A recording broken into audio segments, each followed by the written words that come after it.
ලෝකේ ඉන්න ඕනෑම මිනිසෙකුගෙන් ඇහුවොත් එහෙම ඔයා සතුටින් ඉන්නද කැමති එහෙමත් නැත්නම් දුකින් ඉන්නද කැමති කියලා ඒ කෙනා දෙන පිළිතුර තමයි මම කැමති සතුටින් ඉන්න කියලා. කිසිම කෙනෙක් ජීවිතේ කැමති නැහැ දුකින් ඉන්න. කනස්සල්ලෙන් ඉන්න කැමති නැහැ. ජීවිතේ එපා වෙලා වගේ කාලය ගත කරන්න කැමති නැහැ. ඒ වගේම අසාර්ථක වෙන්නට කිසිම කෙනෙක් කැමති නැහැ. කැමති නැති වුණත් තමන්ගේ ජීවිතේ ඒ විදිහට පත් කරගත්ත අය ලෝකේ ඕන තරම් ඉන්නවා. ඒකට හේතුව මොකක්ද? කුඩාම ඒකකයේ විදිහට අපි මේ වෙලාවේදී ගමු දවසක්. යම්කිසි එක දවසක් තමන්ගේ ජීවිතේ නරක වුණොත් ඒ වගේ දවස් 7ක් නරක වුණොත් මොකද වෙන්නේ? සතියක්ම තමන්ගේ ජීවිතේ නරක දවස් ඇවිදිලා තිබෙනවා. ඒ වගේ සති කිහිපයක් එකතු වෙලා අපි දවස් ගානෙන් ගත්තොත් එහෙම දවස් 30ක් එකතු වුණොත් එහෙම මාසයක් තමන්ගේ ජීවිතේ නරක වෙලා තිබෙනවා. එහෙම නැත්නම් අසාර්ථක වෙලා තිබෙනවා. ඒ වගේ මාස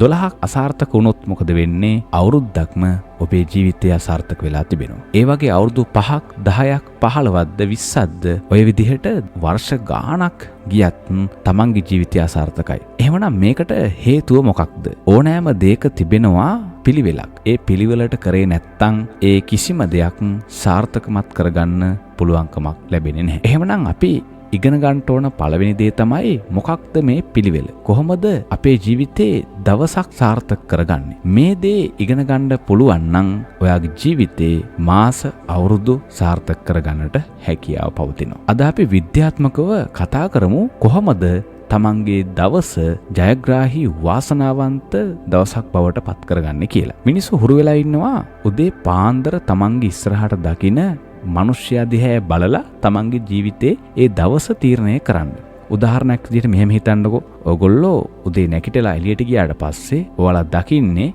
බොරු කියන, කේලම් කියන, ඒ වගේම තමන් දියුණු වෙනවට අකමැති කෙනෙක් තමයි ඉස්සරහට දකින්නේ. එතකොට ඔයගොල්ලෝ හිතින් හිතනවා අප්පෝ අද නම් මගේ දවස සම්පූර්ණයෙන්ම ඉවරයි. අයියෝ මූණේ මම උදෙන්ම දැක්කේ. දැන් ඉතින් මොනවා කරන්නද? දැන් ඉතින් මම කරන්න යන කිසිම වැඩක් සාර්ථක වෙන්නේ නැහැ. අන්න එතනම මොකද වෙන්නේ? තමන්ගේ සිතවිල්ලෙන්ම තමන් ඒ දවස විනාශ කරගෙන ඉවරයි. ඒ වගේම හිතන්න හොඳ ධනවත්, ඒ වගේම ජීවිතය ගැන හොඳ අවබෝධයක් තිබෙන, ජීවිතේ අනාගතයේ ඉස්සරහට තමන්ගේ ජීවිතේ දියුණුව කරා යන පුද්ගලයෙක් ඉස්සරහට මුලින්ම හම්බ වුණොත් එහෙම ඔයගොල්ලෝ වචනයෙන් හරි එහෙම නැත්නම් හිතින් හරි හිතනවා එහෙම නැත්නම් කියනවා අද නම් මගේ ජීවිතේ හොඳම දවසක්. අද දවස නම් මගේ ඇත්තටම ඉතාමත්ම සාර්ථක දවසක්. අද මං කරන කියන හැම වැඩ කටයුත්තක්ම සාර්ථක වෙනවා. මොකද මම අද මේ පුද්ගලයා තමයි මුලින්ම දැක්කේ. මෙන්න මේ විදිහට තමයි ගොඩක් අය තමන්ගේ දවස පටන් ගන්නෙ. හැබැයි විද්‍යාත්මකව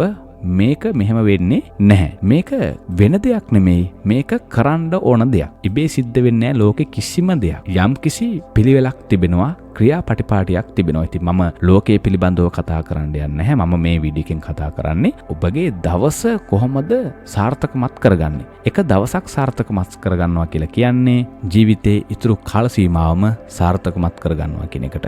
ගොඩක් අය උදේට ඇඳෙන් බහින්නේ එලාම් එක වැදුනාට පස්සේ. හරිම කලබලෙන්. එහෙම නැත්නම් කම්මැලිකමින්. නමුත් ඔබ දන්නවද උදේ පාන්දර ඔබ ඇඳෙන් බිමට තබන පළවෙනි පියවර, පළවෙනි අඩිය ඔබේ මුළු දවසම පාලනය කරන ස්විච් එක බව. හරියට මෙහෙන් ස්විච් එක දානට පස්සේ අර පැත්තෙන් ටීවී එක වැඩ කරනවා වගේ ඔබගේ අර මුලින්ම තියෙන පාසටහන තමයි ඔබේ දවසේ පාලනය බවට පත් වෙන්නේ. ඉතින් ඒ නිසා ඔබ මේ තියෙන පළමු පියවර දවසේ ඉතාමත්ම සාර්ථකමත් වෙන්නට ඕන. අපේ පැරණි ඍෂිවරුන් හොයාගත්ත ක්‍රමයක් තමයි ස්වර යෝගය කියලා කියන්නේ. මේක නිකම්ම විශ්වාසයක් නෙවෙයි. මේක ශරීරයේ ස්නායු පද්ධතිය, ඒ වගේ මොළයේ ක්‍රියාකාරීත්වය සහ විශ්ව ශක්තිය එකට යා කරන තාක්ෂණයක්. ඇත්තටම අපි මේ දේ කරන්න ඕනේ ඇයි? මේක පුංචි පුරුද්දක් වුණාට මේක ඔයාගේ ජීවිතේ වෙනස් කරන පුරුද්දක් බවට පත් වෙනවා. ඇත්තරම විනාඩි ගානක ක්‍රියාදාමයක් තමයි මෙතන තියෙන්නේ. අපේ නහයේ හිල් දෙකක් තිබෙනවා. වම් සහ දකුණු කියලා. හැබැයි හුස්ම වැටෙන්නේ එක සමාන විදිහට නෙවෙයි කියලා ඔබ දන්නවා ඇති. එහෙම නැත්නම් දන්නේ නැතුවත් ඇති. ඒ කොහොම නමුත් මේ නාස්පුඩු දෙකේම එක විදිහට හුස්ම ඉහළ පහළ යන්නේ නැහැ. දවස පුරාම මේක මාරුවෙන් මාරුවට පැය 1-4 අතර මාරු වෙනවා. එහෙම නැත්නම් වෙනස් වෙනවා. මෙහෙම හිතන්න වම් නාසයෙන් සමහර වෙලාවට වැඩියෙන් වාතය එනවා. ඒ වගේම දකුණු නාසයෙන් සමහර වෙලාවට අඩුවෙන් වාතය එනවා. ඉතින් මේ දෙක පෙලක් වෙලාවට මාරු වෙනවා. වම් නාසයෙන් අඩුවෙන් එන්න පටන් ගන්නවා. ආයේ දකුණු නාසයෙන් වැඩියෙන් එන්න පටන් ගන්නවා. දකුණු නාසය කියලා කියන්නේ සූර්ය නාඩිය. මේකට මෙහෙම කියන්න හේතුවක් තිබෙනවා. හුස්ම දකුණෙන් වැටෙනවා නම් ඔබේ ශරීරයේ තාපය හීට් එක සහ ක්‍රියාකාරී ශක්තිය ඉතාමත්ම වැඩි. හොඳින් මතක තියාගන්න දකුණු නාසයෙන් ඔබේ වැඩිපුර හුස්ම වැටෙනවා නම් ශරීරයේ ශක්තිය වැඩි, ක්‍රියාකාරී ශක්තිය වැඩි. මේ වෙලාවට ඔබේ මොළයේ වම් පැත්ත වැඩියෙන් ක්‍රියාකාරී ස්වරූපයක් පෙන්වුම් කරනවා. ඒ වගේම වම් නාසයේ චන්ද්‍ර නාඩිය කියලා තමයි වම් නාසයට කියන්නේ. හුස්ම වම් පැත්තෙන් වැටෙනවා නම් ඔබේ ශරීරය ඉතාමත්ම කූල්, ඒ වගේම සංසුන් ස්වභාවයක් පෙන්වුම් කරනවා. මේ වෙලාවට ඔබේ මොළයේ දකුණු පැත්ත වැඩියෙන් ක්‍රියාකාරී වෙනවා. මේ දෙක පටලව ගන්නට එපා. වම් පැත්තේ නාසය වැඩියෙන් ක්‍රියාකාරී නම් දකුණු පැත්තේ මොළයේ දකුණු පැත්ත වැඩියෙන් ක්‍රියාකාරී වෙනවා. අපි උදේ නැගිටිනකොට මේ දෙකෙන් එක පැත්තක් අනිවාර්යයෙන්ම බලවත් වෙනවා. කිසිම අවස්ථාවක දෙපැත්තම බලවත් වෙන්නේ නැහැ. ඒ බලවත් පැත්ත තමයි අපි තෝරගන්නට ඕන. ඒ කියන්නේ ඔබේ ශරීරයේ එන්ජිම ස්ටාර්ට් වෙලා තියෙන පැත්ත, වැඩිපුරම බලය තියෙන පැත්ත. ඇත්තටම වැඩිපුරම බලය තියෙන පැත්තෙන් තමයි අපි යමක් ආරම්භ කරන්න ඕන. අන්නේ බලය තියෙන පැත්ත අපි හොයාගන්නේ කොහොමද? ඒක ඇක්ටිව් කරගන්නේ කොහොමද? ඒ ඇක්ටිව් පැත්තෙන් පොළොව ස්පර්ශ නොකර අක්‍රීය පැත්තෙන් එහෙම ඔබ පාසටහන ඉස්සල්ලාම තිබ්බොත් එහෙම අක්‍රීය පැත්තෙන් ඒක හරියට අර වාහනයක හෑම් බ්‍රේක් ඇදලා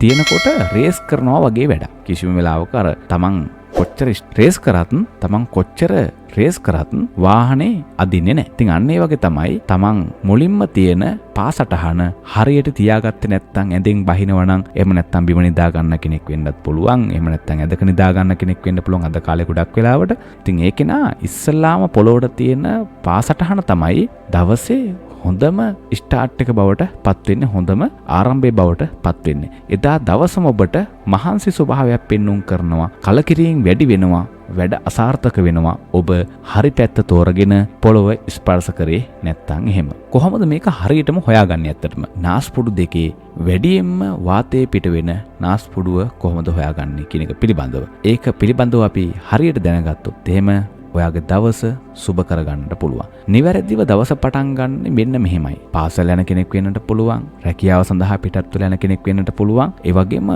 විශේෂයෙන් ඔබ වෙනත් සුබ කටයුත්ත සඳහා පිටත් වෙන කෙනෙක් වෙන්න පුළුවන්. ඔබට මුලින්ම මොකක්ද කරන්න ඕන? මුලින්ම පැනපු ගමන් ලෑස්ති වෙලා වැඩට යන්න ලෑස්ති වෙනවා. අන්තිමේදී මොකද වෙන්නේ? වැඩට ගිහින් බලනකොට ගොඩක් දේවල් ගෙදර අමතක වෙලත් ගිහිල්ලා. ඉතින් අර ජීවිතේ අර එදා දවසේ සිද්ධ කරන ක්‍රියාදාමයේවත් Tamanට හරියට කරගන්න සිද්ධ වෙන්නේ නැහැ. ඉතින් ඒ නිසා නැගිටපු ගමන්ම මොකද්ද කරන්න ඕන? නැගිටපු ගමන්ම කරන්න ඕන ඇඳේ වාඩි වෙන්න ඕන. ඇහැරුණු ගමන් එක පාටම පනින්න යන්නේ නැහැ. ඇඳේ වාඩි වෙලා තප්පර කිහිපයක් සංසුන්ව ඉන්න ඕන. හුස්ම පරීක්ෂා කරන වැඩේ දැන් තමයි පටන් ගන්නෙ. ඔබේ අතේ පිටිපැත්ත අරගෙන ඉස්සරහ පැත්ත නෙමෙයි, අල්ල පැත්ත නෙමෙයි, අනිත් පැත්ත අරගෙන නහයට ලං කරලා හයියෙන් හුස්ම පිට කරන්න. ඒ පිට කරාට පස්සේ වම් පැත්තෙන්ද හුස්ම හයියෙන් වදින්නේ, දකුණු පැත්තෙන්ද හුස්ම හයියෙන් වදින්නේ කියලා හොඳට හුස්ම ගලාගෙන යන පැත්ත තෝරගන්න ඕන. ඇත්තටම මේක මුලින්ම ඔබට ටිකක් අමාරු වෙන්න පුළුවන්. හැබැයි මේක මහා ලොකු දෙයක් නෙවෙයි. දැන් උනත් මේ වීඩියෝ එක බලනවා නම් ඔබ